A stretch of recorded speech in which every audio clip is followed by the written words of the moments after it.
Tuan-tuan dan puan-puan, kalau kita tengok bagaimana Barisan Nasional berkempen, mereka sering pergi dan menceritakan logo mereka. Logo Barisan Nasional adalah kestabilan masa hadapan. Kalau kita tengok logo ni tuan-tuan dan puan, apa yang mereka cuba sampaikan adalah seperti Barisan Nasional adalah satu-satunya parti yang menjanjikan kestabilan. Parti yang lain tidak menjanjikan kestabilan itu. Benda ni saya fikir satu benda yang sangat hipokrit tuan-tuan puan-puan.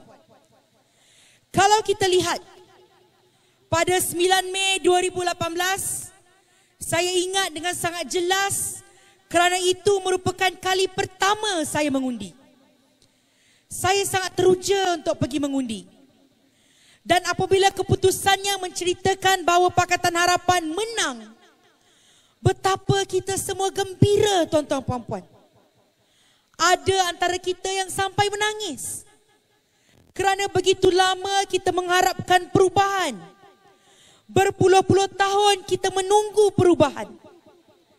Tetapi kita sentiasa fikir perubahan itu sukar untuk kita dapat. Tetapi pada tahun 2018 telah terbukti bahawa kuasa rakyat itu sangat hebat. Bahawa rakyat boleh membawa perubahan di Malaysia. Dan selepas 9 Mei 2018, Pakatan Harapan memerintah, kita lihat bagaimana nama kita kembali pulih di peringkat global. Di mana untuk indeks transparansi kita meningkat dengan sangat tinggi. Akhirnya di peringkat dunia mereka tidak lagi melihat Malaysia sebagai sebuah negara yang rosak. Mereka lihat bahawa Malaysia ini sebuah negara di mana rakyatnya boleh memilih dan rakyatnya rakyat yang bijak. Tetapi apa yang jadi selepas itu? Kita lihat pada tahun 2020. Kita lihat bagaimana langkah Sheraton terjadi. Langkah Sheraton ni bagaikan titik runtuh demokrasi dalam negara kita. Dan apabila langkah Sheraton terjadi, satu persatu negeri jatuh tuan-tuan dan puan-puan. Dan orang yang sama yang mengakibatkan langkah Sheraton, nak kata mereka janjikan kestabilan. Orang yang sama yang mengakibatkan langkah Sheraton, kata mereka tolak rasuah. Tipu tuan-tuan dan puan-puan, tipu. Kerana yang mengakibatkan langkah Sheraton, yang mengakibatkan ketidakstabilan politik, yang mengakibatkan pilihan raya negeri Johor kali ini, bukan Pakatan Harapan. Bukan juga Parti Muda. Tetapi orang-orang yang sama, yang telah memerintah negara kita berdekad-dekad lamanya. Tuan-tuan dan puan-puan, kita semua ada pilihan. Betul. Kita semua boleh, kalau kita nak, kita boleh pilih untuk tak berbuat apa-apa. Saya sendiri, saya orang Johor. Saya dilahirkan, saya membesar di negeri Johor. Saya membesar di Kampung Melayu Majidi. Di mana di tempat saya membesar itu merupakan sebuah kawasan setinggan. Apabila saya membesar, saya melihat bagaimana orang-orang yang miskin dalam negara kita ni terus dan terus miskin. Mereka terus melarat. Mereka terus merana. Kemudian Barisan Nasional sering katakan bahawa mereka akan ada solusi. Setiap kali pilihan raya mereka datang, mereka janjikan solusi. They promised solution only during elections. But after elections, tiba-tiba poof, that solution dah tak ada dah. Solution tu cuma datang magic time election je. I remembered in Kampung Melayu, every election, the politicians will go down house to house. They will give us some handouts. Sedikit gula-gula. They are trying to influence the people to vote for them. Because they think that the people are so easily bought by a couple of RM100. Tetapi apabila mereka ceritakan bahawa mereka nak bantu orang susah, di tempat saya sebagai contohnya, apabila UMNO turun, mereka kata mereka nak memperjuangkan nasib orang Melayu. Tapi saya nak tanya balik, orang susah dalam negara kita ni orang Melayu je ke? Orang susah dalam negara kita ni ada orang Melayu, orang Cina, orang India. Dan tidak kira bangsanya, tidak kira agamanya, yang susah tetap susah. Apa yang mereka janji tak pernah dicapai. Kemudian mereka nak kata Pakatan Harapan gagal. Pakatan Harapan memerintah cuma 22 bulan saja, tuan-tuan dan puan-puan. 22 bulan. 22 bulan nak merawat sistem yang telah rosak lebih 60 tahun lamanya bukan satu benda yang mudah. Tetapi bayangkan, dalam 22 bulan itu, Pakatan Harapan di negeri Johor merupakan yang pertama yang mencapai 10 janji tawaran Pakatan Harapan. Bayangkan, begitu banyak yang Pakatan Harapan telah lakukan dalam 22 bulan, lebih banyak dari apa yang Kerajaan Barisan Nasional lakukan 23 bulan selepas itu yang mereka memerintah. Bayangkan sekiranya Pakatan Harapan dapat memegang mandat itu selama 5 tahun. Tetapi tidak. Mandat itu ditarik dari Pakatan Harapan. Kemudian kita lihat bagaimana, kita lihat di PRN Melaka. Kita lihat di PRN Sarawak.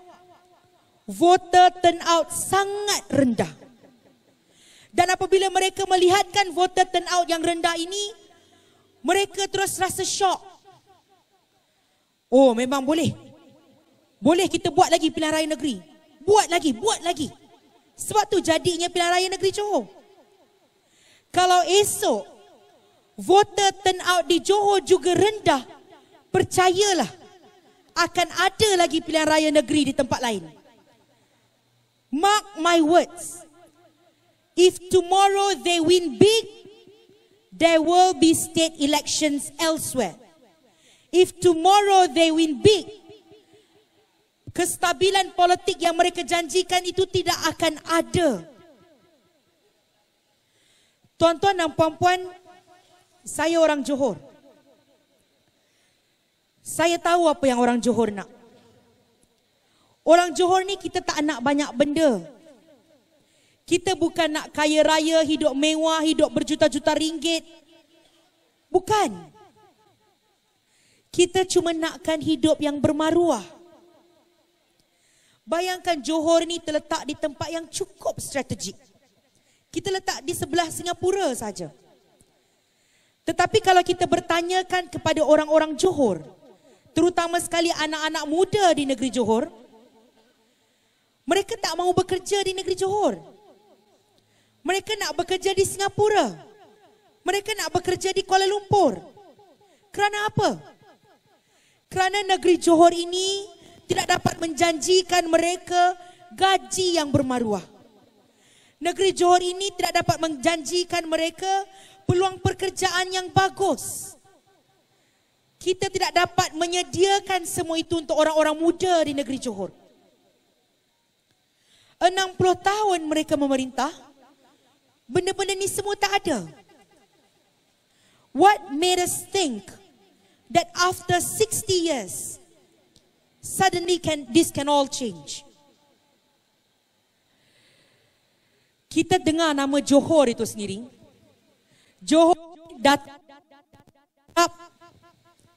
yang perkataan Arab iaitu jauhar. Jauhar ini bermaksud permata. jewel. Johor ini adalah bumi berlantai permata. The bejeweled land. Kerana Johor ini sangat kaya. Tapi kita lihat apa yang terjadi pada Johor sekarang. Pendidikannya, kualiti pendidikannya tidak sama rata. Anak-anak dalam golongan B40 tidak kira agama, tidak kira bangsa, keciciran dengan teruk.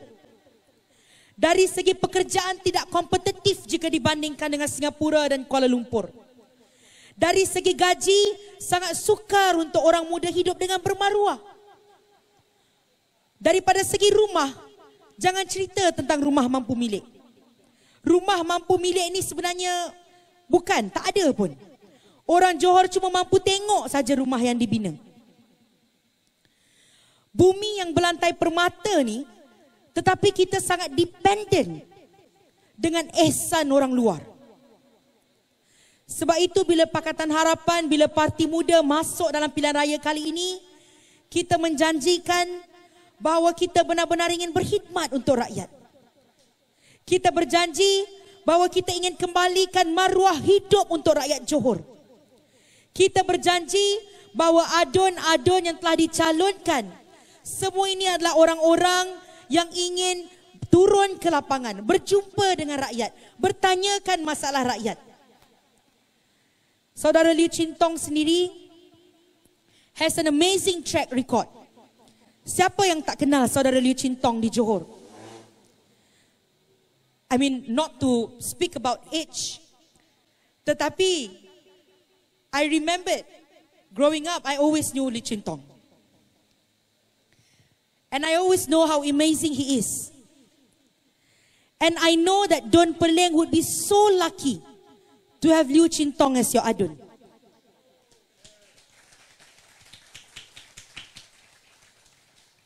Tapi saudara Liew Chin Tong sendiri, saya, kawan-kawan Parti Muda, kawan-kawan Pakatan Harapan yang telah dicalonkan untuk pilihan raya negeri Johor kali ini, we have done our utmost best.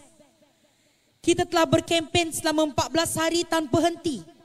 Dari awal pagi sampai pukul 12 tengah malam, sebab sampai tu je kita boleh berkempen. But we have done everything in our power.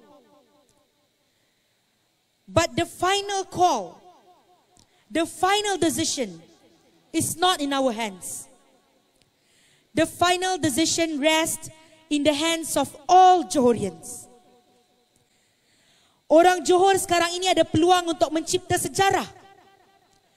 Kita ada peluang untuk memastikan kestabilan politik dalam negara kita dikembalikan. Kita ada peluang untuk memastikan sekali lagi Pakatan Harapan bersama Parti Muda boleh memegang tampuk pemerintahan negeri Johor. Saya nak rayu kepada semua yang ada pada hari ini, termasuk dengan semua yang menonton secara atas talian. Orang Johor, tak kira yang tinggal di negeri Johor atau tinggal di luar negeri Johor, hari esok pastikan keluar mengundi. Telefon kawan-kawan, call up your friends, call up your family members and tell them that the decision is in our hands. Tell them that it is our responsibility to go out to vote, kerana orang Johor berhak mendapatkan pemimpin yang berintegriti dan berwibawa. Orang Johor berhak mendapatkan pemimpin yang takkan mengkhianati mandat rakyat. Orang Johor berhak mendapatkan pemimpin yang akan menjaga rakyatnya. Orang Johor berhak mendapatkan negeri Johor yang bermaruah. Orang Johor berhak mendapatkan pemimpin yang tidak akan meninggalkan rakyatnya. And for us to achieve all that, it can happen tomorrow with a ballot paper. Saya nak pastikan, saya nak dapatkan janji daripada semua orang di sini, hari esok you will ensure that tidak akan ada satu keping pun kertas undi yang disia-siakan. Pada hari esok, you will not just go out to vote alone, but you will call up your friends, you will call up your family to go out and vote with you. Boleh atau tak? Boleh atau tidak orang Johor? Tuan-tuan dan puan-puan, sekali lagi saya nak merayu pada semua. At the end of the day, the fate of the state, the fate of the nation rests in our hands. And we should not let that opportunity go to waste. We should not allow the opportunity to have good people in government like Liu Chintong, like all my friends in Pakatan Harapan, all my friends in Muda. We should not let that go to waste. Dan pada akhirnya, apabila esok ramai-ramai keluar mengundi, dan undi Pakatan Harapan, undi Parti Muda, sama-sama kita bawa sekali lagi arus perubahan tahun 2018 ke negeri Johor ini.